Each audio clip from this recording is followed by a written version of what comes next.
Welcome to this week's edition of Overtime. I'm Stephen Gilbert. And I'm Jeremy Anderson. You know, Jeremy, it's been a tough week, tough couple months, actually, for UNC, University of North Carolina, Indeed. Started off the year on a somber note. Legendary sports anchor Stuart Scott passed away from cancer. Yeah, it's tough. Just a couple days ago, legendary UNC basketball coach Dean Smith has passed away. You know, Dean Smith was North Carolina's head coach for 36 years. Mm-hmm. 36 years, that's a long time. That's somebody's lifetime, or a whole adulthood, whether or not.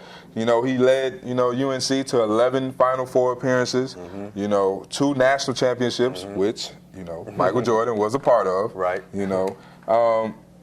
He was just overall a great coach. He helped, University of North Carolina become the program that they are today. Right.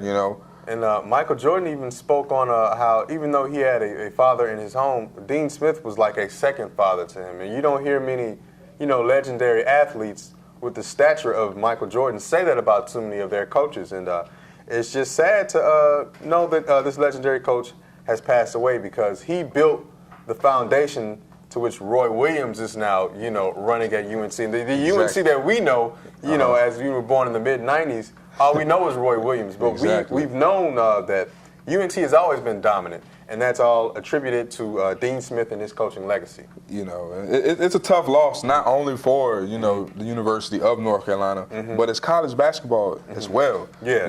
Anytime, a great person or, a great coach, loses their life, it takes a toll, on the sports world, Exactly. Especially someone of his nature who had so much influence, with the growth of a program, Exactly. So, it's tough. Yeah.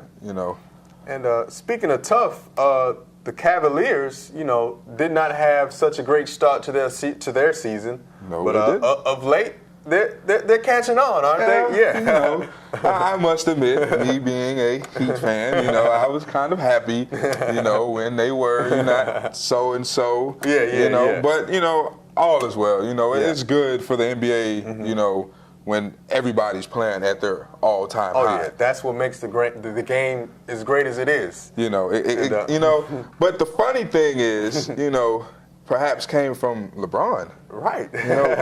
He told Kevin Love to stop trying to fit out, quote unquote, and just fit in. Right. And that's big because LeBron tweeted it out, and LeBron's he's not the type of guy that you just lash out on his teammates. And that was, a little personal. Yeah. And although he may not have mentioned Kevin Love, I think everyone knew who he was talking about. And he finally admitted in the interview that, it wasn't suspicious or anything. He was really talking about Kevin Love. He may not have wanted to admit it, but he was. And I think that woke Kevin Love up, don't you think? Yeah, considering coming off the month of January, he was averaging 18 points and 11 rebounds a game. Right. And, mind you, these accusations or whatever you may call it just surfaced yesterday. Yeah. And then he goes off and scores 32 points in the game that night. Correct. So, Right. I mean, I guess that's his way of saying, hey, I'm here. Yeah.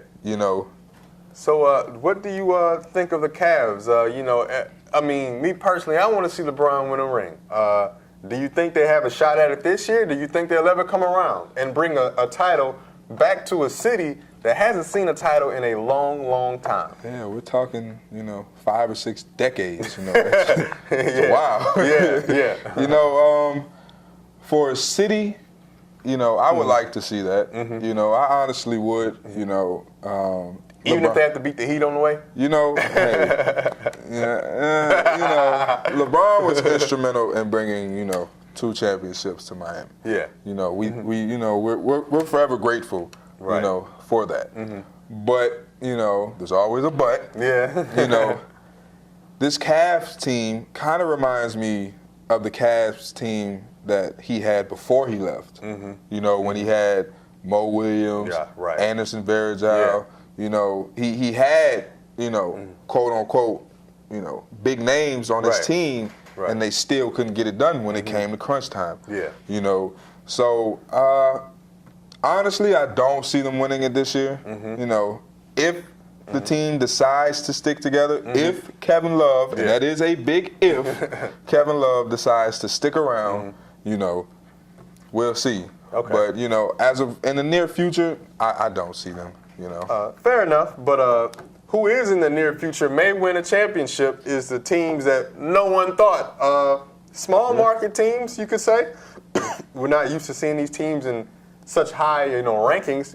We got the Grizzlies, who are seated really high in the West, and the Hawks. They just played last night, and the Hawks are first in the East. Yeah. How in the world has this happened?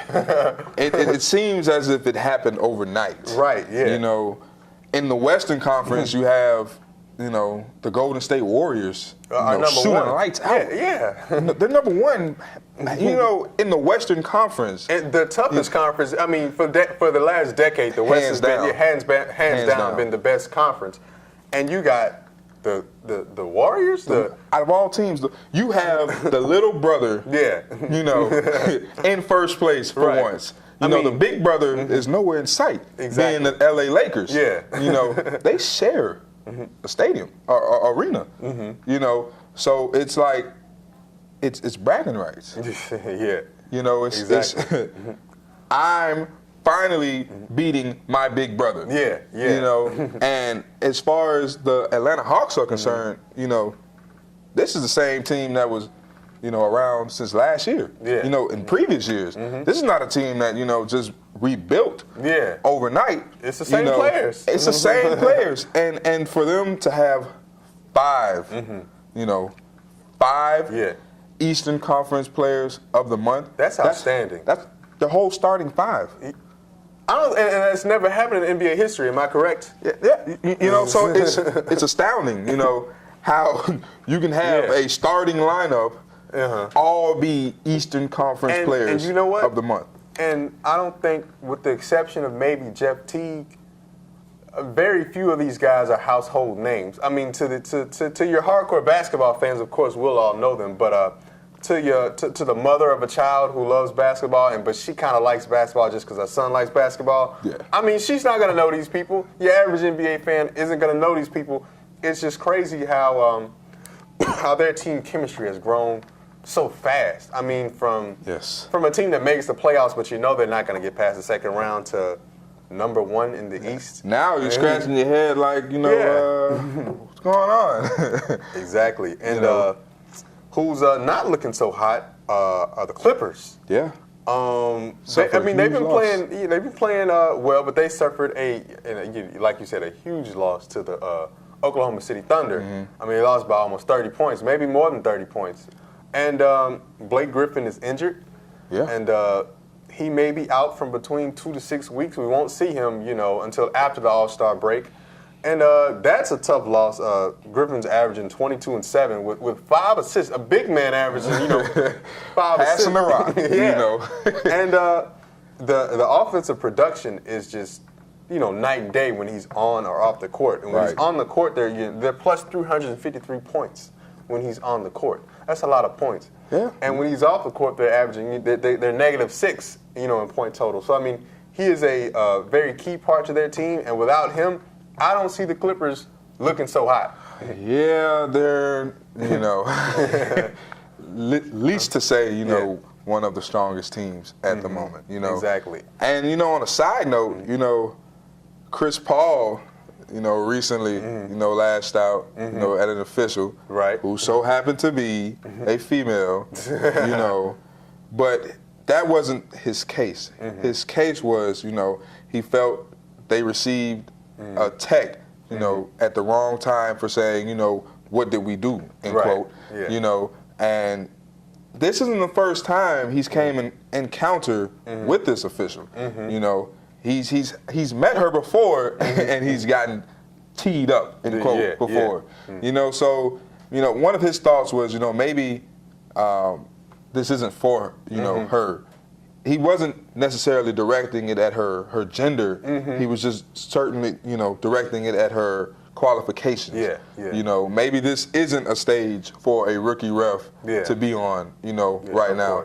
You know, so I really doubt Chris Paul made that, you know, a sexist statement. That means his character just doesn't even, match up with a sexist statement. I mean, he's a great professional. You don't see him in any negative headlines. He's head of the NBA Players Association. So union. So it's just goes to show that at some point in time, athletes lose their composure. In the heat of the moment. Which is okay because it's understandable. You're trying to win. Exactly. And if you feel like you aren't getting treated fairly, you're gonna voice your opinion. You're gonna voice your opinion. Yeah, exactly. And everybody's entitled to an opinion, but being on a national stage, you get put under a microscope. So whatever you say, it's like, watch exactly. it. Yeah, you gotta watch, especially these days and age. I mean, you can't just say whatever you want anymore without receiving a lot of scrutiny. Exactly. So we'll take a break and we'll be right back. So they say it's a man's world? I don't see anybody's name on it. While they were doing their thing, we slowly changed our world. Today, women can do anything men can do. And there's one thing we're even better at.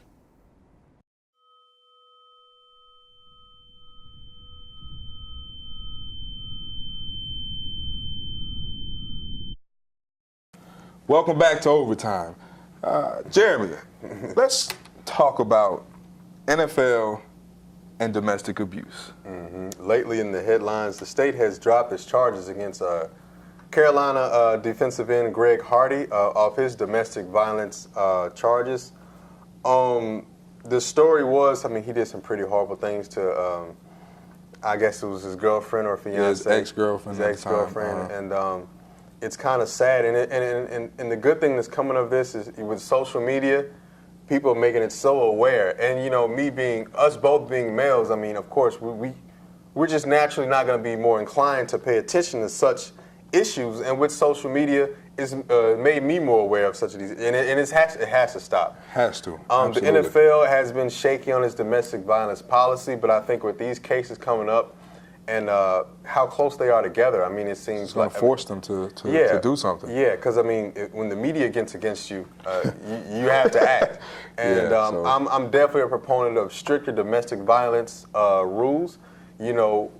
As African Americans, we cry out for when racism happens, we lash out on anyone who deserves a blame, rightful blame. And I think as males, we have to stand with our women and the athletes that we enjoy watching. We have to join in the fight against domestic violence. Sure. And I just believe that Greg Hardy should definitely pay his punishments for these charges. You're absolutely right. And the thing is, when there's evidence, you're innocent until proven guilty. But when the evidence presents itself, and the woman or the male says, I don't want to press charges, I love her or I love him. This is one time, it won't happen again. We have a lot of cases like that. Right. To where their spouse comes in and says, hey, I'm sorry, I didn't mean to, I love you, and it's okay, and then it happens again, and then now you're looking, like a deer in the headlights, So I think domestic abuse is something that's serious. It's been here for a while. This isn't something that's been brought up overnight. Right. It's finally, like you said, getting out because of social media. It's more aware. People are more aware. So it just needs to stop. Exactly. There's no need for it. Yeah. And it's just not right. It's not professional. I say it's not professional. It's not ethical. It's not ethical. Under no circumstance should a man put his hands forcefully on a woman, and especially if you are an NFL star, way stronger than your partner. Leave. Yeah. Leave. If the situation gets heated, just leave. Just walk away. Just walk away. Exactly. That's the best thing you can do is just walk away. Exactly. So Hopefully this stops. Yeah, you know, soon. Yeah, real soon. Mm-hmm. You know, and honestly, I don't believe the Carolina Panthers are going to bring him back. You know, there's so many, you know, great pass rushers that are free agents this year. Okay. You know, defensive tackle, you have Ndamukong Suh. Name means House of Spears. You know, and he plays with this certain type of anger. Yeah. And, you know, and that's violence. not domestic violence. That's not domestic violence. It's the right kind of violence. And it's on the field. Yeah. You know? Yeah. So it's, you know, then you have the Justin Houstons of, you know, the Kansas City Chief, you know, he who did very well, you know, this past season regarding sacks. You have Jason Pierre-Paul, you know. He's always been a force. Who's always been a force, Yeah. you know. So there's options. Yeah. You know, and if I'm Greg Hardy, you know, my time in Carolina might be over. Yep. Well, you know, hope he got his degree while he was in college, because with that stain on his reputation, it's going to be hard for him to find another job. It's going to give teams a bargaining chip. Exactly. And you're coming with baggage. Yeah, and you see how Ray Rice is having trouble trying to get back into the league, trying to find a team. It's good that when domestic violence gets placed on your reputation, that it should be hard for you to get back in the league. I mean, teams should not want to be associated with these types of people. And I know everyone deserves a second chance, but I mean, you must learn your lesson first before you get that second chance. And Greg Hardy, Ray Rice, and any other athlete who has cases like these, they need to, you know, pay the price and learn the lesson that domestic violence is not okay. I agree with you. I absolutely do. Let's talk about the Spurs for a second. Okay. You know, they're not my favorite team. Okay. You know, but Greg Popovich is one win away from 1,000. That just speaks to his legendary status. He's a Hall of Famer, Hands no doubt. Hands down. He's been dominating the NBA since, you know, I can remember. The earliest I can remember is probably 98, 99. I can remember David Robinson holding up his championship trophy.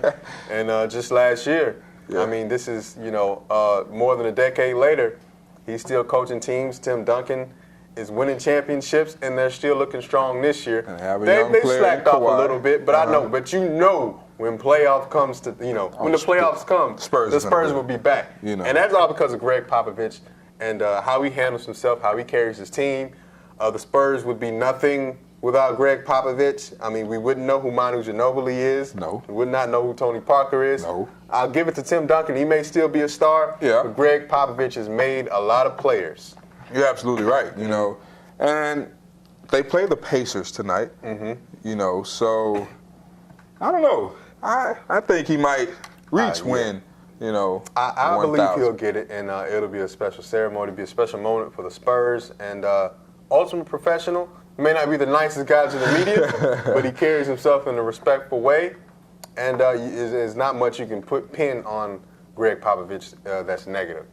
That does it for today's episode of Overtime. Thank you for watching.